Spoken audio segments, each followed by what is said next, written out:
Asia cup 2025లో Bharat తమ చివరి group match కు సిద్ధమైంది.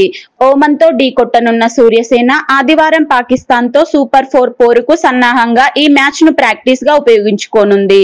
యుఏఈ, పాకిస్తాన్ పై ఘన విజయాలతో సూపర్ ఫామ్ లో ఉన్న భారత్ ఓమన్ పై గెలవడం దాదాపు ఖాయమని చెప్పొచ్చు. అబుదాబిలోని షేక్ జాయద్ స్టేడియంలో రాత్రి 8 గంటలకు మ్యాచ్ ఆరంభం కానుంది. ఈ మ్యాచ్ లో భారత్ 2 మార్పులు చేయొచ్చు. స్టార్ బౌలర్ జస్ప్రీత్ బుమ్రాకు విశ్రాంతి ఇచ్చి హర్షదీప్ సింగ్ ను ఆడించే అవకాశం ఉంది.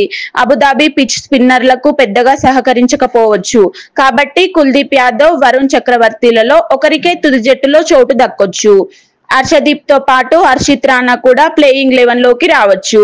బ్యాటింగ్ లో మాత్రం ఎలాంటి మార్పులు ఉండవు. బ్యాటింగ్ ప్రాక్టీస్ కోసం భారత్ ముందుగా బ్యాటింగ్ ఎంచుకునే అవకాశం ఉంది. సూర్యకుమార్ యాదవ్ నాయకత్వంలో భారత జట్టు ఈ మ్యాచ్ లోనూ ఆధిపత్యం చెలాయించాలని భావిస్తోంది. ఓమన్ పై విజయంతో సూపర్ 4 కు మరింత ఉత్సాహంతో అడుగుపెట్టాలని టీమిండియా పట్టుదలగా ఉంది.